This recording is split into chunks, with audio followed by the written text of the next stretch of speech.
आज पाकिस्तानी पॉलिटिक्स में एक और एपिसोड या एक और किस्त जो है वो इख्तिताम की तरफ जा रही है। इमरान खान साहब जो इस मुल्क के वज़ीर आज़म हैं वो आज एतमाद का वोट लेने जा रहे हैं और इमरान खान का ये एतमाद का वोट जो है इसकी जो पूरी कहानी है, इसके बहुत सारे पहलू जो है वो आपके सामने आ गए हैं। आज हम कोशिश करेंगे कि दो चार नए एस्पेक्ट्स जो हैं वो उनको टच करने की ज़रूरत है। इमरान खान के एतमाद के वोट के हवाले से कुछ जो फिगर्स हैं वो ज़रूर मैं आपके साथ शेयर करूं। नंबर 1 ये है कि इमरान खान और उनके इत्तेहादी जो हैं उनकी जो टोटल तादाद है इस वक्त कौमी असम्बली में वो 180 है और उसके मुकाबले में जो अपोजिशन की पार्टीज़ हैं उनके पास 160 मेंबर्स हैं। और इसकी अगर ज़्यादा हम लोग तफसील जानें, ख़ास तौर पे इमरान खान के सपोर्ट के हवाले से, तो पीटीआई के पास 156 मेंबर्स हैं नेशनल असम्बली में और उसके अलावा मुत्तहदा कौमी मूवमेंट के 7 मेंबर्स हैं और मुस्लिम लीग क्यू जो है वो उसके 5 मेंबर्स, जीडीए जिसका ताल्लुक़ सिंध से है उनकी तादाद 3 है, अवामी मुस्लिम लीग यानी शेख रशीद साहब वो उनकी तादाद 1 है, वो ख़ुद हैं अकेले, और उसके अलावा 5 लोग हैं इसमें बलूचिस्तान अवामी पार्टी के और जमहूरी वतन पार्टी का 1 मेंबर है कौमी असम्बली के अंदर। तो इस तरह ये अगर आप टोटल करें तो 180 मेंबर्स होंगे और इमरान खान को एतमाद का वोट लेने के लिए कम से कम 172 मेंबर्स होंगे। फवाद चौधरी साहब कहते हैं कि अगर 1 मेंबर भी कम हुआ तो फिर असम्बली तहलील की तरफ जाएगी और यानी ख़त्म हो जाएगी। उसके बाद नए इलेक्शंस का जो है वो पूरा एक सिलसिला शुरू होने वाला है। लेकिन सूरताल जो है वो कुछ इस टाइप की है कि इसका इम्कान कम है। वज़ीर आज़म के एतमाद का वोट, उसका जो प्रोसेस है, उसका जो तरीक़ेकार है वो ज़ाहिर है ओपन है। इसमें बहुत ही कम चांस है कि वज़ीर आज़म साहब जो है वो एतमाद का वोट न ले सके। उसके साथ साथ एक और इम्पॉर्टेंट बात है जिसका ऐलान पीडीएम कर चुकी है, वो ये कि आज ऐवान में पीडीएम का कोई रुकन नहीं जाएगा, यानी पीडीएम ने बायकॉट किया हुआ है। और बहुत सारे लोग कहते हैं कि पीडीएम को इस दिन पे असेंबली में होने की कोई ख़ास ज़रूरत नहीं है, क्योंकि ये एतमाद के वोट का जो फेज़ है ये पीडीएम के गेम में नहीं आता है। पीडीएम का गेम जो है वो ज़रा थोड़ा सा डिफरेंट है। लेकिन आज के एतमाद के वोट के बाद क्या वज़ीर आज़म उस धचके का असर ख़त्म करने में कामयाब हो जाएंगे जो धचका उनको यूसुफ रज़ा गिलानी की जीत और हफीज़ शेख की हार के सिलसिले में मिला है। और इस्लामाबाद हो या कराची हो या मुल्क के दूसरे शहर हैं, उसमें जो सहाफ़ी हैं, तंज़ीर निगार हैं, वो इस चीज़ पे ज़रूर मुत्तफ़िक़ हैं कि इमरान ख़ान को ये जो धचका लगा है, ये माजी में जो धचके उनको छोटे मोटे और बहुत सारे लगे उनमें सबसे ज़्यादा शदीद है और इसकी जो शिद्दत जो है वो उन्होंने ज़बरदस्त तरीके से महसूस की है। और कुछ एनालिस्ट ये भी कहते हैं कि इस धचके के बाद इमरान ख़ान की हुकूमत जो है वो उस तरीके से स्ट्रॉन्गर नहीं हो पाएगी, उसको स्ट्रेंथ देना तकरीबन नामुमकिन रह जाएगा। अब ये धचका लगा क्यों है, उसके लिए ये 2-3 चीज़ें जो है वो आप जहन में ज़रूर रखें। नंबर 1 बात ये है कि अगर इमरान ख़ान की जो हुकूमत है उसकी जो स्ट्रेंथ है, उसके जो मेन रीज़न है, जो काजेज़ है, वो जहन में रखने की ज़रूरत है। और नॉर्मली हमारे पास जो किसी हुकूमत के जो स्ट्रेंथ के जो पिलर्स होते हैं वो बेसिकली ये होते हैं कि जी आपकी पब्लिक फॉलोइंग हो और साथ साथ आपने ऐसे डिसीशंस किए हों जिसमें आवाम जो है मजमूई तौर पे आपसे खुश हो। तो फिर अपोजिशन पार्टीज़ के लिए बड़ा डिफ़िकल्ट होता है लोगों को निकालना। पर इमरान ख़ान की हुकूमत जो है वो उसके जो मेन पिलर्स हैं वो इस टाइप के नहीं है जिसकी बात हम कर रहे हैं। न उनकी कोई वो अवामी किस्म की जो है वो सपोर्ट इस वक्त मौजूद है, क्योंकि मुल्क की इकॉनमी और उसका असर आम आदमी पे जितना ख़तरनाक हुआ है, मैं समझता हूँ कि उसके ऊपर बात करने की इतनी ज़रूरत नहीं है। इस मुल्क का हर शहरी जो है वो अपना दिन कैसे गुजारता है, ये अब इस मुल्क में एक ओपन सीक्रेट है। तो इमरान खान की हुकूमत का जो बेस है, जिस पे वो मदार रखती है, वो बेसिकली उसके पब्लिक स्फेयर के डिसीशंस नहीं है, बल्कि इमरान खान के 2.5 साल इस्टेब्लिशमेंट की सपोर्ट और पाकिस्तान के दूसरे इदारे जिसमें जुडिशरी भी आती है और एट टाइम्स खुद इलेक्शन कमीशन ऑफ पाकिस्तान भी आती है, उसके सपोर्ट पे ये हुकूमत कंटिन्यूसली चलती रही है। इस दफ़ा हुआ क्या है, इंटरेस्टिंग बात यह है कि ये जो सारा धचका है, इतना धचका जिसको मेरा ये ख्याल है कि इमरान खान बिल्कुल एक्सपेक्ट नहीं कर रहे थे। उनकी टीम को एक अंदाज़ा था कि जी कुछ हो रहा है, लेकिन इतना शदीद किस्म का जो है वो जोल्ट आएगा, धचका आएगा, इसका अंदाज़ा ख़ुद इमरान खान और उसकी टीम को भी नहीं था। और ये क्यों हुआ है, आपको मैं ज़रा याद कराऊं कि जब अपोजिशन की पार्टीज़ और ख़ास तौर पे पाकिस्तान पीपल्स पार्टी की लीडरशिप ने यह कहना शुरू किया कि जी इस्टेब्लिशमेंट इस दफ़ा न्यूट्रल रहेगी, इसका मतलब है कि एक पाकिस्तान का क्रिटिकल इदारा जो है उसने डिसाइड किया था, या सिचुएशन इस टाइप की पाकिस्तान के अंदर डेवलप हो गई थी कि उन्होंने ये डिसाइड किया कि जी आप सेनेट इलेक्शन से फ़िलहाल जो है वो आउट रहें, उसको इन्फ्लुएंस करने की कोशिश न करें। और जब ये मामला हुआ तो जो मेन पिलर है इमरान खान की हुकूमत का वो हमें नज़र नहीं आ रहा था। और हुआ ये कि पर्दे के पीछे सूरत इतनी ख़तरनाक थी कि पीटीआई के तकरीबन कोई 30 से 35 मेंबरान जो है वो इमरान खान के कैंडिडेट के बदले पीडीएम के कैंडिडेट यानी गिलानी साहब को सपोर्ट करने के लिए तैयार थे। इमरान खान की जो इंफॉर्मेशन है वो इन दिनों बेस करती रही आईबी के ऊपर। आईबी सिविलियन इंटेलिजेंस एजेंसी है जो वज़ीर-ए-आज़म के मातहत काम करती है। उनकी इंफॉर्मेशन जब इमरान खान के पास पहुंची है तो यकीनन उसके जो है वो सातों तबक जो है वो रोशन हो गए होंगे। और ये सारे एमएनएज़ ऐसे हैं जो सिर्फ पैसे की बुनियाद पे इमरान खान को डिफेक्ट करने के लिए तैयार नहीं हुए थे। और ये सारे एमएनएज़ जो हैं वो उनमें बहुत सारी तादाद ऐसे लोगों की भी है जिनके ऊपर बहुत सारा एक प्रेशर है अपनी कंस्टिट्यूंसीज़ में कि देखें डेवलपमेंट नहीं हो रही, कंटिन्यूसली जिस तरीके से महंगाई हो रही है, आवाम को फेस करना जो है वो तकरीबन नामुमकिन होता जा रहा है। डस्का के इलेक्शन में आपने देखा जिस टाइप का रद्दअमल आया, जिस टाइप के रिस्पॉन्सेज आपको इस इलेक्शन में नज़र आए, वो अब कोई ढकी छुपी बात नहीं है। तो एक जो पिलर है वो हटा तो आपने देखा कि क्या सूरत हुई। और उसमें आखिरी वक्त पे कहा यह जा रहा है कि फिर भी कोशिश हुई कि इन 35 मेंबर्स जो डिफेक्ट करने वाले थे इमरान खान को, उनको वापस लाने की कोशिश की जाए। लेकिन सारे लोग जो है वो वापस इमरान खान से नहीं जुड़ सके और पीडीएम इस तरह गिलानी साहब को जितवाने में कामयाब गई।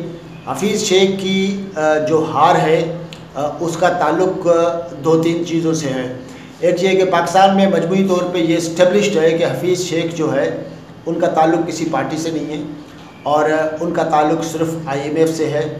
आईएमएफ की पॉलिसियों की वजह से पाकिस्तान के अंदर माजी में भी अभी भी बहुत सारे मुश्किलात हैं और यकीनन हफीज़ शेख यहाँ बैठ के ये इंश्योर करा रहे होते हैं कि जी आईएमएफ का प्रोग्राम जो है वो पाकिस्तान में इम्प्लीमेंट हो।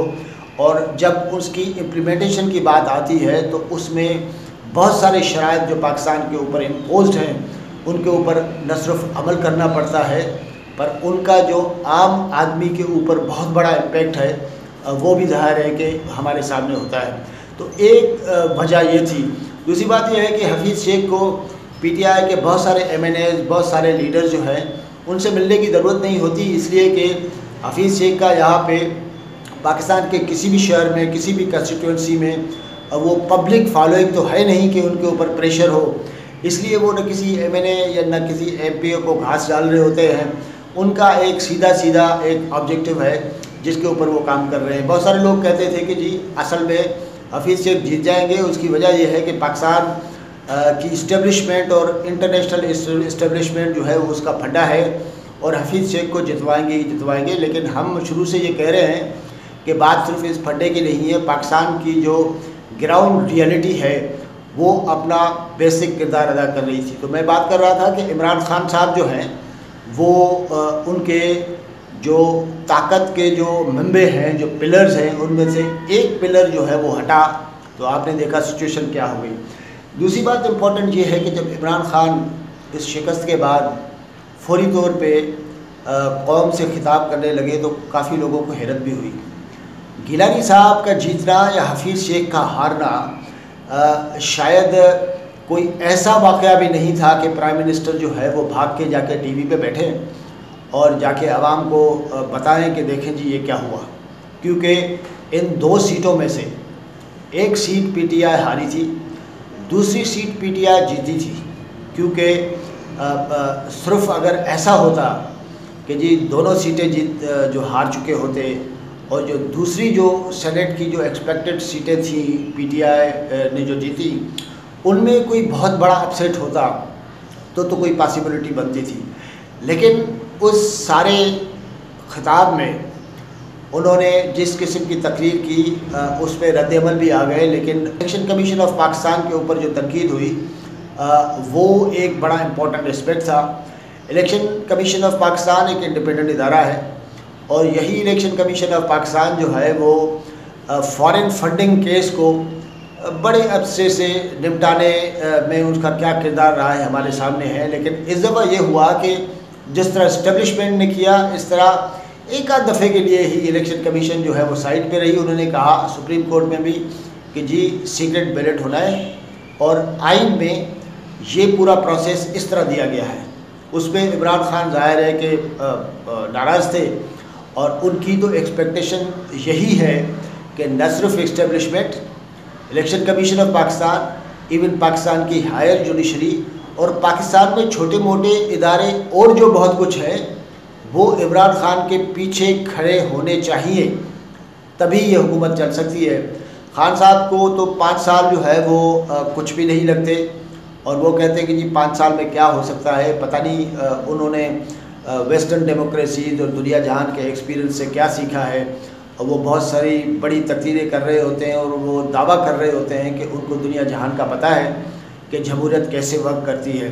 तो बरतानिया से लेके जो सारी वेस्टर्न डेमोक्रेसीज़ है वहाँ पे हर 4-5 साल के बाद जो है वो इलेक्शन होते हैं और वो इलेक्शंस अभी से नहीं बल्कि सदियों से होते हैं और वो मुल्क तरक्की भी कर रहे होते हैं। तो अब इलेक्शन कमीशन ऑफ पाकिस्तान थोड़ी देर के लिए हटा, आपने उसका नतीजा देखा कि क्या हुआ। अब सबसे बड़ा इशू है क्या? इशू ये है कि इलेक्शन कमीशन ऑफ पाकिस्तान ने जो बात आपके सामने कह दी कि जी जो सीटें आपने जीती वो तो ठीक है, लेकिन उसी ऐवान में उसी छत के नीचे जो सीट आपने हारी उस पर आपको एतराज़ है। एक तो इलेक्शन कमीशन ऑफ पाकिस्तान ने वज़ीर आज़म की तकरीर के बाद जो उस पर रद्द-ए-अमल दिया, जो प्रेस रिलीज़ जारी किया, वो भी बड़ा इंटरेस्टिंग है।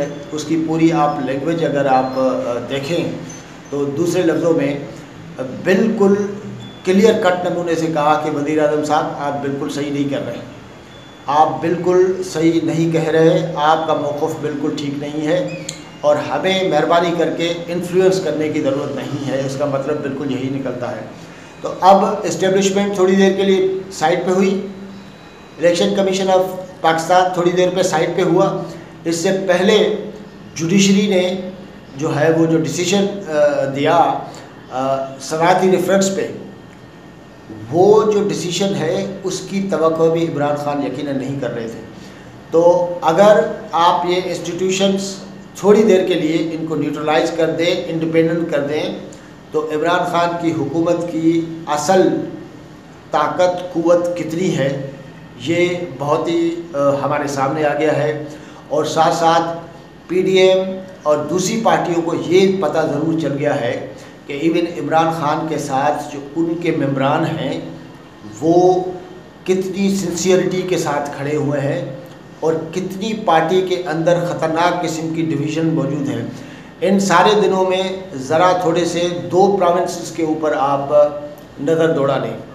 सिंध में अगर आ जाएं तो डॉक्टर फबीदा मिर्ज़ा कह चुकी हैं कि जी PTI के मेंबर्स ने हमारे मेंबर को, हमारे कैंडिडेट को, जो सदरुद्दीन शाह साहब थे, उनको वोट नहीं दिए और अग्रीमेंट के मुताबिक, अलायंस के मुताबिक PTI के मेंबरान सिंध असम्बली को वोट जो है सदरुद्दीन शाह को देने थे। सदरुद्दीन शाह साहब जो है वो हार गए हैं और जो GDA की लीडरशिप है उन्होंने प्रेस कॉन्फ्रेंस की और उन्होंने नाम भी बता दिए कि फ़ला मेंबर जो हैं उन्होंने वोट नहीं दिए और ये नाम हमने वज़ीर आज़म को भेज दिए। डॉक्टर फमीदा ने भी कहा और GDA की सिंध की लीडरशिप ने भी कहा कि वज़ीर आज़म को इन्वेस्टिगेशन करना चाहिए कि ऐसा क्यों हुआ। आप अपने अलाइंस के साथ कनेक्ट करते हैं, उनके साथ अलायंसेस करते हैं और फिर आपके मेंबरान जो है वोट नहीं देते हैं। तो इसमें और गिलानी साहब वाली इलेक्शन में फ़र्क क्या हुआ, यह बड़ा इम्पोर्टेंट सवाल है। इवन आप बलूचिस्तान में देखें, बलूचिस्तान में अब्दुल कादिर के सिलसिले में वहाँ पे अच्छी खासी किराए हुई। आपने कहा कि जी हम अभी इनसे टिकट वापस लेते हैं। अब्दुल कादिर जो है वो बाप पार्टी जो है वो वहाँ की जो हुक्मरान पार्टी जो मैन्युफैक्चर की गई है उसकी टिकट से वहाँ से जीत गए। अब अब्दुल कादिर की इलेक्शन और गिलानी साहब की जो इलेक्शन है उसमें क्या फ़र्क रह गया, ये फ़र्क मेरे ख़्याल में इमरान खान साहब को खुद ही बताना चाहिए, PTI की लीडरशिप को खुद ही बताना चाहिए। इंटरेस्टिंग बात ये है। अब आज जो है वो वज़ीर आज़म एतमाद का वोट ले रहे हैं, लेकिन उसके साथ प्रोग्राम के इस आखिरी हिस्से में मैं ये ज़रूर बता दूं आपको कि आपने शेख रशीद का वो बयान या वो बातें ज़रूर सुनी होंगी जिनका ये कहना है कि आज के बाद इमरान खान बिल्कुल मुख्तलिफ होंगे।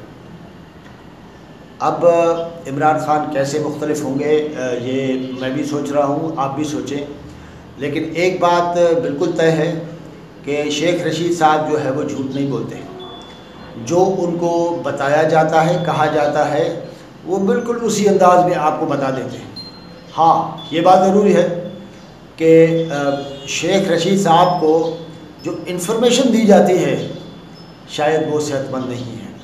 अब इमरान खान कैसे डिफरेंट किस्म के, कैसे मुख्तलिफ़ किस्म के प्राइम मिनिस्टर होंगे, लीडर होंगे, आम तौर पे तो यही आता है कि जी आपने अपनी गलतियों से सीख लिया और आप अब बहुत सारे डिसीशन ऐसे करेंगे जो डिसीशन जो है वो आवाम की भलाई में हो, इस मुल्क की भलाई में हो, और जो डिसीशन जो है वो इस मुल्क के अंदर जमहूरियत को मजबूत करें। शायद आप ऐसे डिसीशंस लेंगे। और इमरान खान के सिलसिले में आम राय ये है, उसकी कोई माने बनती नहीं है क्योंकि पास्ट का एक्सपीरियंस ये है। लेकिन इमरान खान मुख्तलिफ ज़रूर होंगे और आप भी गेस करें कि मुख्तलिफ कैसे होंगे। नेक्स्ट प्रोग्राम्स में हम बताएंगे कि इमरान खान आज के एतमाद के वोट के बाद कैसे मुख्तलिफ